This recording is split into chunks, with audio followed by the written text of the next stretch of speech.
we are going to bring in our good friend. You know him.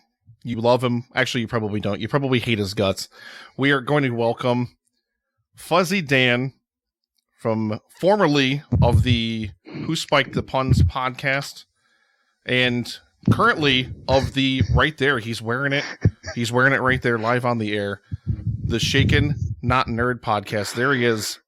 Fuzzy! What's happening, buddy?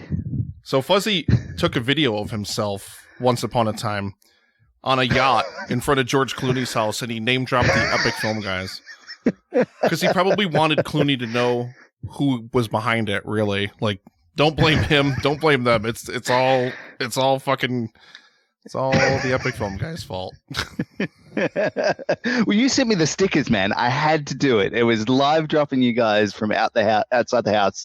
I don't think Clooney was impressed. I was playing a lot of gangster rap, and he was not happy. I disturbed his relaxing day on Lake Como.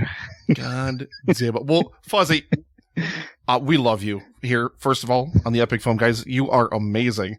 So thanks, if buddy. anybody out there is not familiar with who you are and what you do in this podcasting space, because you were once on Who Spiked the Puns, an amazing show. That's right. Where we once got to mash up Resident Evil and Touch of Evil. That's pretty good. Chili.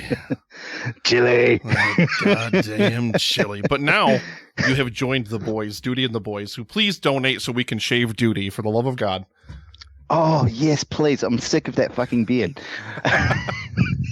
But yeah, tell us all about what you guys do on Shaken Not Sure. Nerd. Shaken Not Nerd pop culture. We're all about the latest and greatest movie releases that are coming out. Anything nerdy, lots of nerd news. It's latest and greatest every single week. This week we're talking about John Wick 3 Parabellum, which is pretty fun. So yeah, get into that if you can. We also do another podcast. We do two now. I'm doing two. Count them two, twice a week. More Fuzzy in your ears. You sick We're called Shaken. We're doing Shaken Not Noob as well, and we talk about video games. So latest and greatest releases for video games, all the hot stuff coming out. So this week I got to review the new Total War release, which is coming out, I believe, next week on the 23rd. So check that out if you're interested. We have a donation from our executive producer, Dan Brennick. $25, hashtag whoop. Shave the Duty. Shave the Duty. I agree, Dan. He's got various stages of shaving, right? If we get to a certain level, he's going to go full Hugh Jackman. Like we hit that goal. Like $7,500. He's going Hugh Jackman in pan. We've got to do it. Ugh. Oh, it's so gross. I want it to happen. I need that to happen so much. You be posing for with a selfie like every day. Be like, Duty. Oh, it'll happen. It'll absolutely happen. I'll get him out in public as much as possible during that time. Oh my God. But so you actually came to the show tonight not to talk about movies, but to talk about video games, specifically old school video games. Tell us what you got. Right. Man, I'm an old school kind of guy because I'm older than dirt. Almost not quite as old as you or a good friend from the Countdown cast. But I'm old, and so I like old games. So we're talking pre-2000s games. So the stuff that you grew up with. I don't know about you, but I grew up in an arcade. Like, you know, arcade games are the place to be, man. So I want to talk about some of those arcade games. We used to call them Spaceys for Space Invaders, right? So it was back in New Zealand, you call them Spaceys. You'd take down 20-cent pieces and you'd pump them into these machines until you go blind. It was great. It's a great way to spend an afternoon. So I grew up on all that kind of stuff. You used to go to the arcade, surely, right? All the time. And you know what? And I don't know if it's a thing down in Australia, but over in America we have a thing called Chuck E. Cheese, which is basically like a place where parents take kids that they don't want to watch for a few hours because they just let them loose inside. They run around. It's 100% serious. That's what it is. But I probably blew through like hundreds of dollars pumping coins in. And you know this about me. I'm a huge fan of The Simpsons. The Simpsons arcade game. So good. Love that game. Oh, and there's the best part because it was this giant machine and it's got like 4 actual like controllers that you can go through. It was so good. Yeah, that's a lot of fun. I played that again recently. They do barcades now in Australia. I don't know if they've got them in the States. You go along, you get shit-faced and you play old school games. And I was Dave playing and that. Buster's is what we have here. Yeah, it's fantastic. So yeah, great idea. Yeah, get along to your local barcade, support that local industry. Who doesn't love getting trashed and playing video games? Who doesn't, right? But back before I could get trashed and play video games, my dad used to send me down to the Spacies with about $5 in my pocket, and there's an afternoon's worth of fun for me. Back when money used to mean something, right? Please do the rest of the segment in that voice.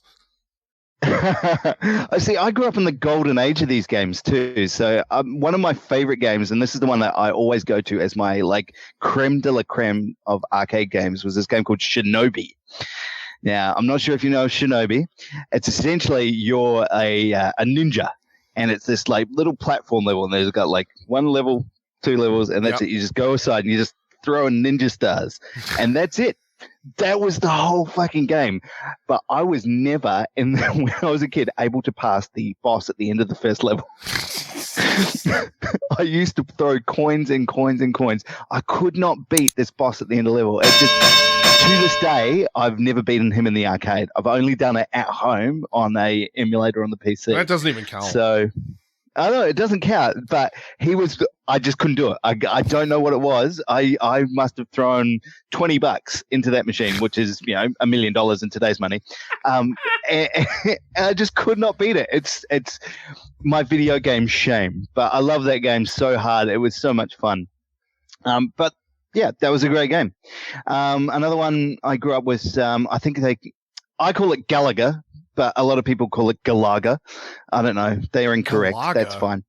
No, yeah. You don't talk to those people anymore. You excommunicate them from your life. Galaga? What the fuck?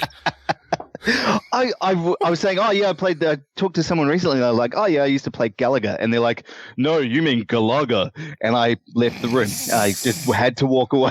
Over in the chat. Galaga or Galaga.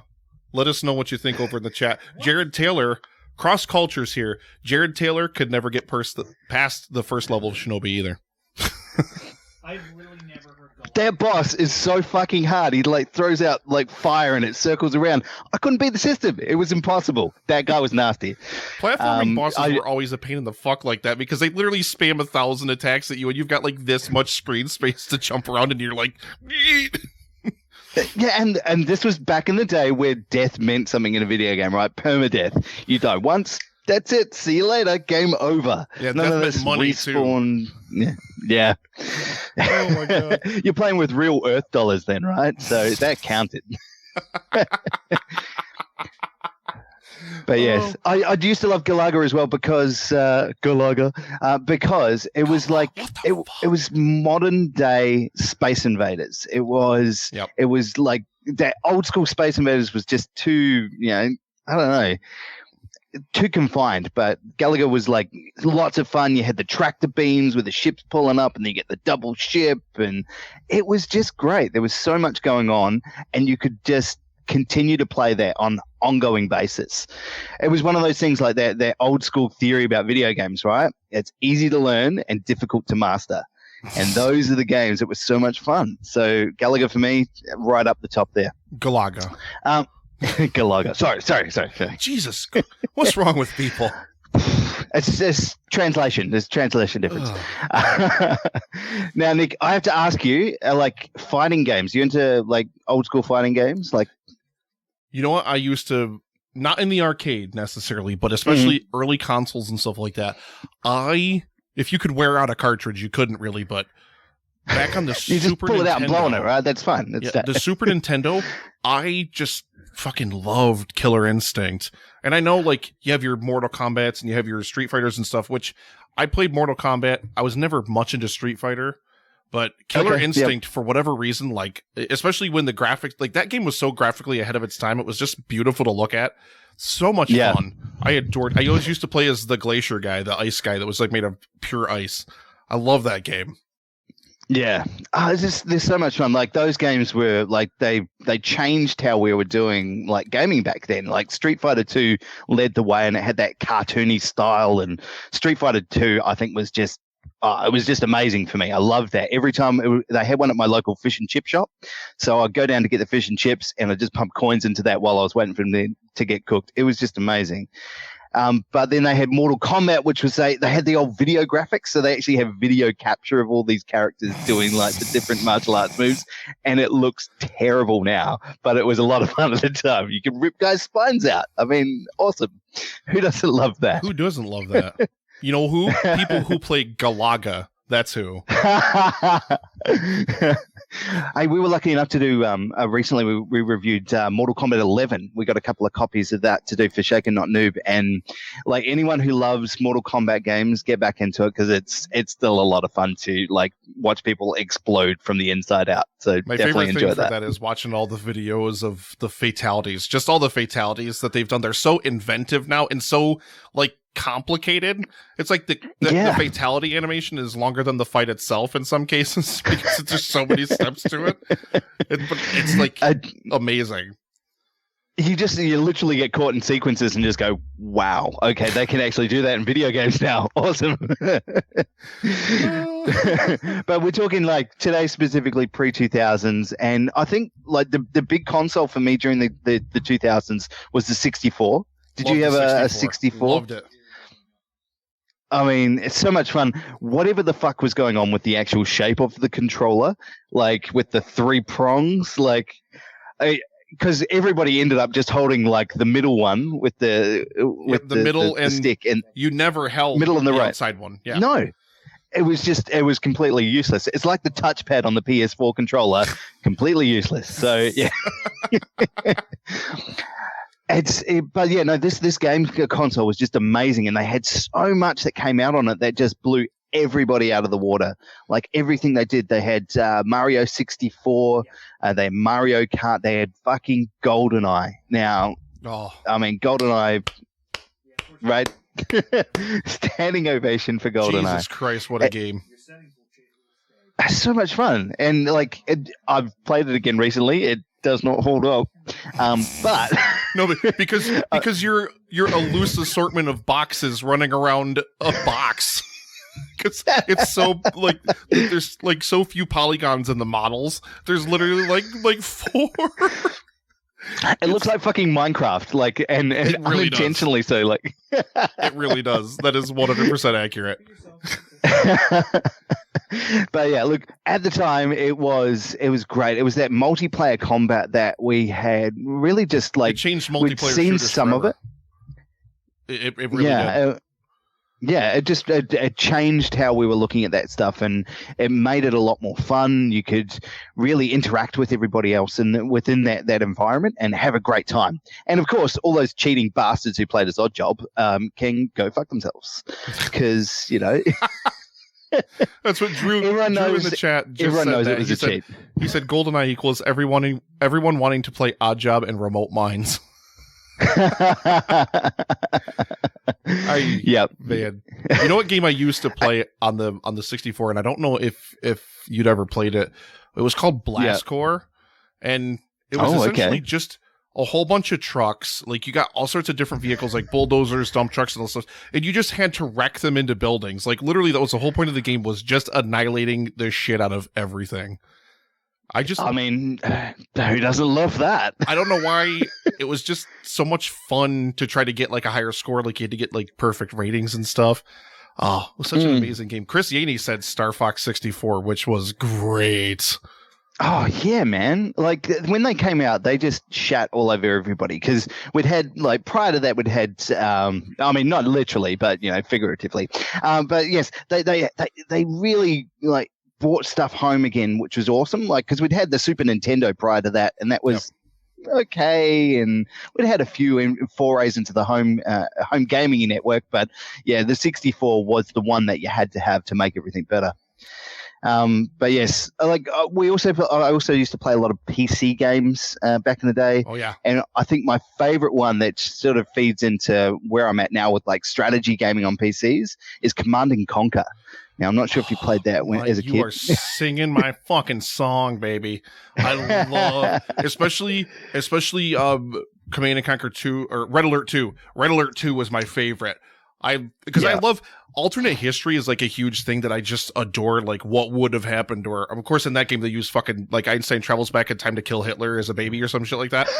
But like I love like it had really like cool intro graphics. Like they did a live action. Was it Command and Conquer 2 or 3 where they did an actual like live action one where they actually filmed actors doing it?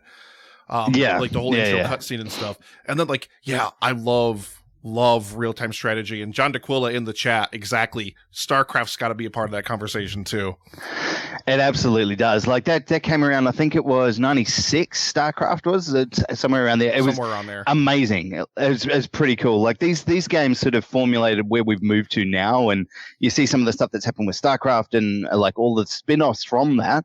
Just incredible. So yeah, Command and Conquer, I think, especially Red Alert series, what they did with that series and taking it into like the next generation has just been fabulous. You know what they're doing now is fucking criminal, but like what they did then was amazing. The most fun thing in Red Alert 2, me and my brother used to do it all the time actually, is we would mod the game and create like, you know how the Soviets used to have that giant massive tank that was like really slow, but it was like a beast. It was, you know, it could take damage forever. But you could do mods where you could make it fly and shit. And then you make it like fly over mountains and land like a whole fucking like division of tanks inside of some piece of shit. Oh my god! Had those big airships, I think. Yeah. With the big, it was great. We used to like mouth. Play it in.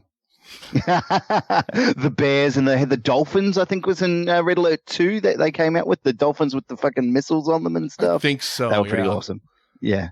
It was great. We used to play it because I've got like 3 younger brothers, so we used to sit around and like all of us would be hovering over like just, no, fucking do this, don't do that, like all game, and you're elbowing people trying to get back. It was so much fun. But that was one of those games that really just lifted up a new franchise for us, which is awesome. So they like, I think those are the really big ones for me that happened. Hey, buddy. I can see that guy. They can't see me. Yeah. They can only see you, Fuzzy. They can only see you. Here I am. What else do you need to see? Exactly. Look at that beautiful face. You've got to love that, man. We've got some love over in the chat. Here's some OG NES time. Double Dragon. Talk about side-scrolling beat-em-ups, baby. Oh, so cool. Like, because you're just scrolling up and down and wandering around and you just... It was great. And the whole premise was, right, like, it was 2 guys. It was, what, 2 brothers? And someone stole their girlfriend? They stole their girlfriend. In a van. Yeah. And then a meteor hits. Wait, and that's post-2000s. Damn it. Shh. So talk to me, speaking of current movies that are coming out and video games, Sonic the Hedgehog, can we talk about that? Like,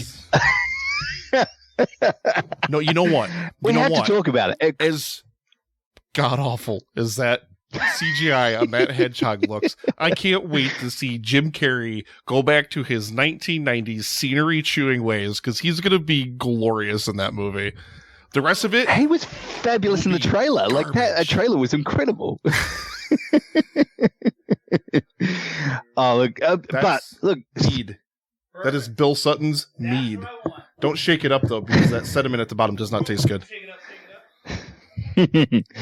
But yeah, look, Sonic the Hedgehog. I think it was 91 that it came out. Like huge game. It was a lot of fun. It was one of those ones that I think, if you had the Sega, you were happy with. If you didn't have the Sega, meh. But so I think it was really kind of to remember the console wars, like back in the 80s and the early 90s, the Genesis versus the SNES. Like it was your Xbox versus PlayStation stuff that you have nowadays, where it's like, oh no, I have the Sega Genesis and it's the best fucking thing ever, and like you have people argue like back and forth about all of them. Oh my god. But that was back in the day when you could only actually ever afford to have one of those things because they actually cost real money. These days, everyone just buys all of them because why the fuck not? Why restrict yourself? And you buy the same games. Well, that's it, right? Everybody had the same thing. They had the same experience. Here you go. Going back to arcade, Golden Axe. Yeah. Love Golden Axe. Yes. And okay, so the trick was you had to get on those like the mounts that they had, and you had like that weird sort of half bird, half scorpion thing. Right. That was great. Yeah. Now you know what I'm talking about. That little dwarf with the giant bag of magic potions, you had to beat the shit out of whenever you ran into the screen. Because that was the only way you could get your massive like whole screen attack back. You had to beat the shit out of this little dwarf with a sack of potions. All right, so who was your character? Because they had 4 characters, right? So you had the dwarf with the axe, you had the guy with the loincloth, you had the girl with the big boobs, and I think it was a wizard. Yep. Yeah, the one that no one fucking played. No, I would always pick either the dwarf or the female warrior, like one of the two. Like I was, ashamed to look at the, the big buff warrior dude. I was like, I imagine that was me at some stage. I was like, yeah, I'm pretty buff, even though I was like, 40 kilos dripping wet. So it kind of happens. Yeah, Golden Axe, what a time. And then we're talking classic arcade games, the classic arcade racer, which I think is still around today and still works, Daytona. Which came out, it was probably real close to 2000, but it was amazing. You played Daytona a lot? See, I thought you were going to go with, God, what was that? What was that one? It was like a top-down car game. Oh, with the trucks, and you had the little steering wheel and you spin it around? Maybe. I can't remember now. The chat is going nuts over here. We have everybody talking about Golden Axe. The dwarf because he had an axe. Jared ranked him dwarf, warrior, wizard, thief. I don't think he ranked him. Spy hunter. That's what it was, Jared. And it had that theme song. Yeah, like that. Yeah, I loved Spy Hunter. Yeah, I thought that's what you were going to bring up. Oh, nice. Yeah. Okay. Yeah. No, that was. Yeah. Wow. That's an interesting one. No, they had. There was another one that came out around about that time as well. Oh shit! No, it's actually earlier than that because it came out on the Commodore 64. Do you remember the Commodore 64? Yeah. You're old like me. You're old like me. You understand this. For those of you who aren't old like me and Nick here, we're ancient. There was this thing called the Commodore 64, which was like a computer, but it didn't do all the stuff that a computer could do. But it was like an arcade in your home, but you had to program it half the time to actually do the things you wanted to. And they had this game called, it was The Spy Who Loved Me. It was the game of the James Bond movie. And it was essentially you just driving around in the Lotus. And it was so much fun. Top down, terrible as like graphics. Oh my God. A lot of fun at the time. You had to use your imagination to make it come alive. Imagination. Oh my God. We also had amazing games back in the day, like Doom. Do you remember playing Doom when that first came out? Doom. Nothing more fun. And later, to some extent, Wolfenstein. Yep, somebody dropped Wolfenstein earlier in the chat, and they also dropped OG Duke Nukem. Oh, yes! Because the old platformer, that was pretty cool. Before he became, completely sexist and misogynist, he was actually a cool little character. John DeQuilla, Quake, yes. Yeah. Yeah, they used to jump around like little platformer kind of game. And it was, little power-ups and all the rest of it. But I think games like Doom were like, hey, you can be a first-person shooter and do all this new stuff. And it's Doom pretty was cool. So much fun. Oh. Did you hear someone recently, I think it was about 3 months ago, broke the record, the speed run record for the first level of Doom? So they had this record that's been sitting for 15 years, right? And it was something set at 7 seconds or 8 seconds. And they thought it was physically impossible for somebody to beat this game any faster because it clocks it to the nearest second, right?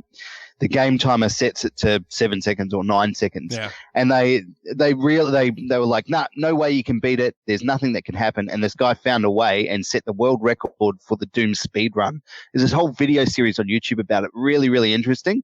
So if you're into speed running, check that out. They've got some really cool stuff on the Doom series. A lot of fun. You know, another one, to go back to arcade stuff and kind of to take it back toward the beginning of where we started, another one, aside from the Simpsons arcade game, which again wore like hundreds of dollars in that fucking thing, even though it was really weird because it was still the Klasky Supo animation style. It wasn't the film Roman. So it was still like season 1 and 2 Simpsons, like that style of animation. So it was weird playing it, you know, well into the film Roman stuff. But another one, which was amazing, Turtles in Time. Yeah. Teenage Mutant Ninja Turtles, baby. Loved Turtles in Time. I mean, that and the somebody else name dropped it earlier as well, but also the X-Men arcade game, which was just, I remember having to fight like Juggernaut and the Blob, and that was like that side-scrolling kind of like 3D-ish, like it was like 2D at an angle or whatever. Like, I don't know how to describe it or whatever, but that's how all those games were. They were all like that side-scrolling, but kind of at that angle that almost gave it a little bit of depth and whatnot. Yeah, no, that's a lot of fun. Those ones, like, because it was just like, you know why they were so difficult? Because they were trying to work as much as they could with 3 dimensions, but it was like that was the first microtransaction. Just keep pumping coins into those things. People complain about microtransactions in games nowadays. That's a really good point, Dan, because like nowadays in games, it's microtransactions are bad, but like literally at an arcade, you would just sit there and be like, well, holy shit, you'd coin after coin after coin after coin after coin into these games to continue. But that's, well, I mean, but then you didn't have to, it was like, okay, I paid 20 cents, I've experienced the entire game. These days it's like, hey, you've paid, $80 and you've experienced most of the game. If you would like the rest of it, come back and, over here, I've get some stuff in my pocket. John DeQuilla said TMNT game might be the GOAT. Might be the greatest of all time. Which one was that? The Turtles in Time. Yeah, it's pretty amazing. So I think we grew up in the golden age of games, man. So we're now experiencing this new renaissance of stuff coming through. Lots of awesome single player games coming out, and it's just amazing. So I'm loving getting a chance to experience some of this old stuff. And the indie titles that come out these days are just incredible. And they take me back to that old stuff, the old 8-bit styles. There's just so much fun to be had. I couldn't recommend some, I've got some really great ones that take me back. Dead Cells is my current favorite. It came out last year, available on the Switch and all these other platforms. And that's classic old school game style with a modern day twist. So strong recommend for me, especially if you've got the Switch. It's super awesome for that. So definitely get into those because they're there and they're fucking awesome because some of the new games that come out, well, they're great. Dan's dancing and rubbing his dick in front of my bathroom. Thank you, Dan. No, not you, Fuzzy. Fuzzy's like, but I didn't even touch my dick. Dude, we're still working on the Dan and Dan show for one time. There you go. But please, we've only got a couple of moments left, so please let us know where we can find Shaken Not Nerd, Shaken Not Noob, and Fuzzy D on the web. Yeah, absolutely. So Shaken Not Nerd, that's the big banner. If you've got your podcasting app, type that in. You'll find us. Both of the podcasts are under the same channel because we're cheap bastards and we don't want to have to pay for 2 channels. That's how it's done. So just Shaken Not Nerd, you'll get both of them for the price of nothing because we're free. We're awesome.